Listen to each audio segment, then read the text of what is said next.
Fala pessoal, aqui é o canal número 1 da Bolsa e eu sou o número 1. Finalmente chegou o dia da Casas Bahia divulgar os resultados do segundo trimestre de 2025. E é óbvio que eu ia estar aqui para fazer essa análise junto com vocês, né? Casas Bahia é uma ação que eu já fiz análise aqui no canal sobre a empresa, histórico, já comentei algumas vezes sobre ela e hoje finalmente vamos ver o resultado dela do segundo trimestre. Essa série de vídeos aí tá muito legal. Eu já fiz sobre várias empresas, Google, PayPal, algumas brasileiras, Multiplan, Banco Inter. Então, se você quiser, comenta aí uma empresa que você tem interesse, que eu posso fazer um vídeo sobre elas, mais comentadas eu vou estar aí analisando e fazendo um vídeo sobre. E bora pro vídeo, vamos ver como foi o segundo trimestre de Casas Bahia.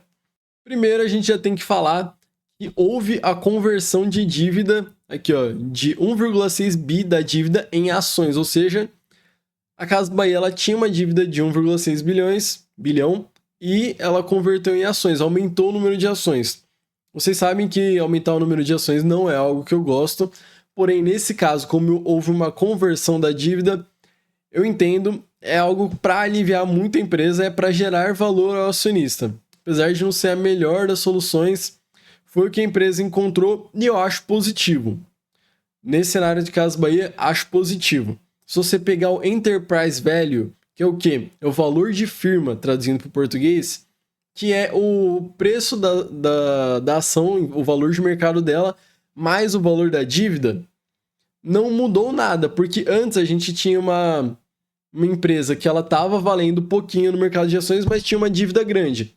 Agora aumentou o valor de mercado dela porque tem mais ações e a dívida diminuiu, mas o somatório, a soma de preço de mercado mais dívida continuou igual. Então, sobre a ótica de Enterprise Value, que é muito legal a gente olhar essa relação EV/EBITDA, né, para ver o múltiplo da empresa, não mudou nada. E por que é legal a gente olhar essa métrica? Porque para você comprar, vamos dizer assim, 100% da empresa, para ela ser 100% sua, você teria que comprar todas as ações e também pagar toda a dívida, né? Porque se a empresa tem dívida ainda, ela pode ser tomada de você. Então, se você considerar qual que seria o custo para comprar todas as ações mais e pagar toda a dívida de Casas Bahia, a empresa ser 100% sua, era o mesmo antes e depois, isso não mudou.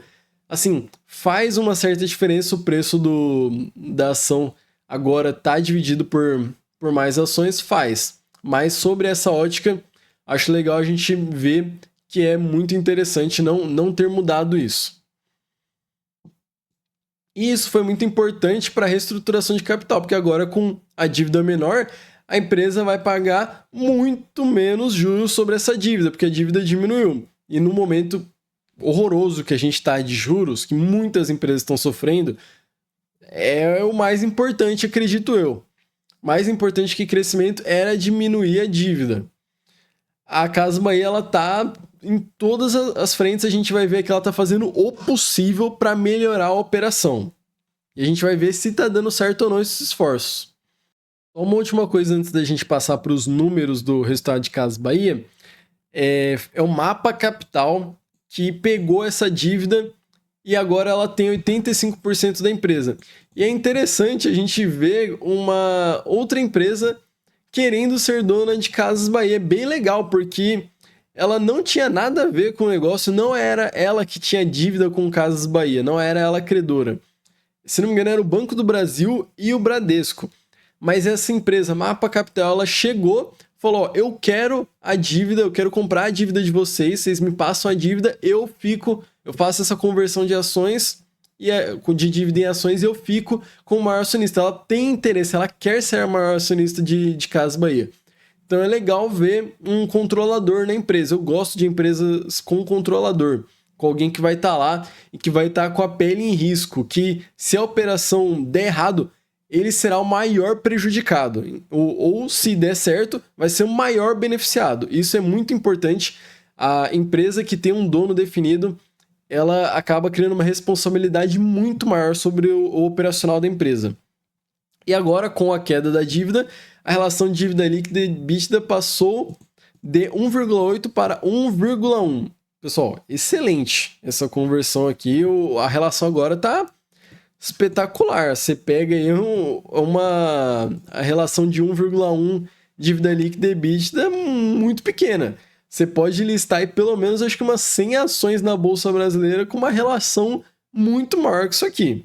Então agora ficou bem mais tranquila a relação de dívida e EBITDA. Vamos para os resultados com essa primeira mensagem aqui já da diretoria falando sobre os resultados. Vamos lá? No segundo trimestre de 2025, o Grupo Casas Bahia segue consistente na sua transformação e apresentação e apresenta o sétimo trimestre consecutivo de evolução operacional. Pessoal, 7 trimestres de evolução operacional. Excelente. Está melhorando muito as margens.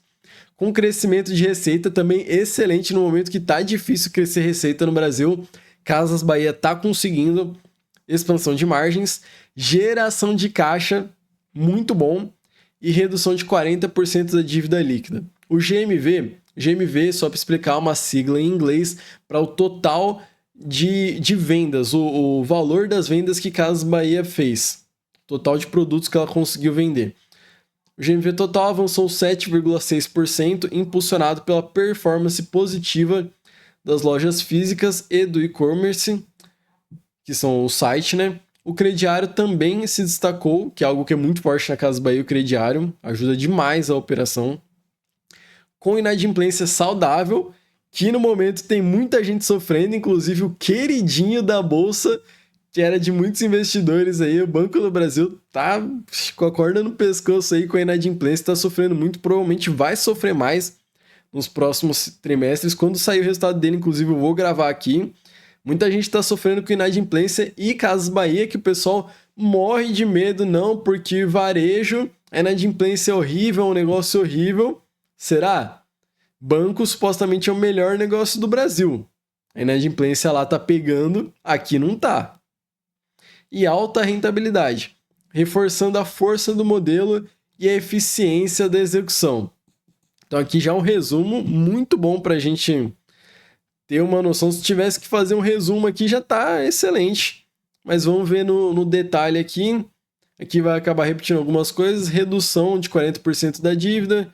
Deixa eu dar um zoom aqui para vocês verem. Aqui, que é algo que eu gosto muito de ver, crescimento no GMV de lojas físicas de 5,8% e SSS, que significa Same Store Sales, que em português seriam vendas nas mesmas lojas. O que isso aqui significa? Considerando as lojas que já estavam abertas e continuam abertas, qual foi o crescimento nessas lojas? Porque uma empresa cresceu, a gente pode falar, 10% de receita a mais. Só que se ela aumentou o número de lojas em 10%, na verdade, aquelas que já estavam lá abertas antes não aumentaram nada, tiveram 0 de crescimento de receita aquelas lojas, estão paradas. Só foi um crescimento de aumento de lojas, mas não é o caso de Casas Bahia.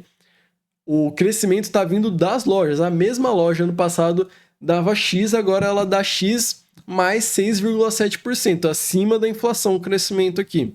Prejuízo líquido ajustado, aqui vai pegar negativo, ou seja, prejuízo, como fala ali no início, menos 10% comparado ao segundo trimestre e 769 milhões de prejuízo nos 6 trimestres de 2025. Como a dívida de Casas Bahia nesses 6 trimestres estava muito alta, ela acabou de converter a dívida, foi ali no finalzinho, os últimos dias de julho, eu acho, o último dia até mesmo, se não me engano, ela converteu a dívida, então não impactou nada ainda no que ela pagou de juros. O que ela pagou não foi afetado ainda. A gente vai ver nos próximos trimestres esse impacto para ver a mudança de prejuízo para lucro. Agora os números brutos. Receita bruta, aumento de 6%. Receita líquida, aumento de 6%. Pro EBITDA. 26% de aumento de EBITDA. Isso aqui me agrada bastante, hein? Vamos lá para o resultado financeiro. Aí pega, aqui é o que a Casas Bahia está pagando de juros, pessoal, o resultado financeiro. No trimestre passado, vocês vão ver aqui que está 42 milhões, mas é meio falso esse número aqui, porque o segundo trimestre de 2024 houve a mudança da estrutura da dívida. Eles acabaram jogando mais para frente, renegociaram com os bancos, então eles não pagaram juros praticamente nesse mês, por causa da renegociação. Então esse trimestre é um pouquinho falso esse valor. Por isso que a gente vai, nesse caso aqui, olhar mais para o lucro líquido, entre aspas, entre parênteses, né, prejuízo, ajustado, que aí ele vai desconsiderar esses acontecimentos não recorrentes, porque foi algo não recorrente aqui. Houve uma reestruturação da dívida, não é algo que vai ocorrer novamente. Foi só nesse trimestre isso. Então, aqui, ó, ajustado pela modificação da dívida e atualização monetária. Aqui os dois asterísticos. Olhando esse parâmetro, esse trimestre agora teve 423 de prejuízo e o trimestre anterior, do ano passado, 384. Um aumento de 10% no prejuízo, que é ruim. É um prejuízo maior do que teve no trimestre do ano passado. Mas se você considerar que a taxa de juros subiu 50%, que a gente está num momento aí de, nossa, dificuldade enorme para o consumidor brasileiro. O consumidor brasileiro está muito endividado. Eu acho isso aqui excelente. Vou ser sincero, como é que pode achar um prejuízo excelente? Eu acho, porque está mostrando aqui como, apesar dos 50% de aumento da taxa de juros, cresceu 10% aqui considerando o ajustado, desconsiderando efeitos não recorrentes. E se você considerar que agora a dívida de Casas Bahia diminuiu muito e a taxa de juros no ano que vem, provavelmente, assim, 99% de chance, vai diminuir muito, porque a economia tá esfriando, a inflação tá diminuindo, tá vindo abaixo do esperado. Pessoal, a taxa de juros pode cair tranquilamente de 15% para 12, 11% no final do ano que vem. E aí a gente vai ver que esse 1 bilhão de prejuízo líquido virar 400 milhões, 300 milhões. Por quê? Vai diminuir a taxa de juros, ou seja, Casas Bahia vai pagar menos juros e a dívida diminuiu. Então, essas duas coisas combinadas podem fazer já no ano que vem. Todo mundo está falando de Casas Bahia voltada a lucro em 2028, 2027. Eu acredito que existe o potencial dela já dar lucro ano que vem. Não é fácil. Não é fácil. Mas é por isso que a ação está muito barata. Porque se fosse algo óbvio, todo mundo soubesse, fosse extremamente fácil dar lucro, ela já estava com um valor de mercado muito maior do que está agora. Como tem desafios, tem oportunidade também com a ação estando amassada pelo mercado. Eu queria mostrar algo para finalizar aqui, vendo já que a Casas Bahia aumentou receita, fez a conversão de dívida para ações, então diminuiu muito a dívida. Teve crescimento de EBITDA, teve crescimento de margem por 7 trimestres consecutivos. Juntando tudo isso, a gente consegue... E agora tem um controlador que vai estar à frente. O CEO trocou 2 anos atrás. O CEO está fazendo um trabalho incrível também. Está com uma perspectiva muito boa para o futuro. Eu queria finalizar olhando algo muito importante também que define, no curto prazo, o valor das ações, que é a quantidade de gente comprando, gente vendendo. Ou se você pegar aqui, eu vou focar nos shorts. Uma ação, ela precisa de fluxo comprador para subir. Realmente, se isso não vier para Casas Bahia, ela vai ficar sofrendo no curto prazo o valor das ações. Mas ela entregando resultado, o fluxo comprador vai vir. Então, no curto prazo aqui, quem está ditando o preço de Casas Bahia é os shorts. Se você pega aqui o gráfico de um ano, comparando agosto de 24 até agosto de 25, olha como o preço das ações, ó, em branco, e em vermelho, a quantidade de ações shorteadas, ações vendidas, né, apostando contra a ação. Pô, a ação quando estava em R$7 aqui, o número de ações shorteadas não chegava a 12 milhões. Era bem pequeno. E aí, ó, como vai aumentando o número, a barra vermelha, que é a linha vermelha com ações shorteadas, e vai diminuindo o preço da ação, porque ela vai sendo esmagada. Vai muita gente apostando contra ela. Tanto é que chegou num pico aqui e houve a inversão. O short não conseguiu se sustentar aqui em cima num nível tão alto que ele chegou.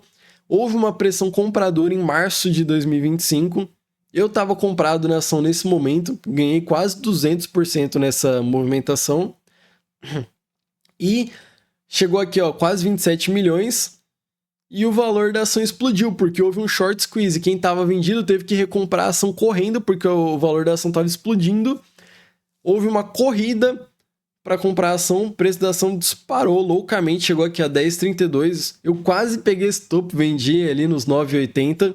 A baita venda ainda, fiquei muito feliz. E aqui vocês vão ver que houve a inversão, chegou a 14 milhões, caiu pela metade o valor de ações shorteadas, a quantidade de ações shorteadas. Aí a galera que tinha comprado bastante foi realizando lucro,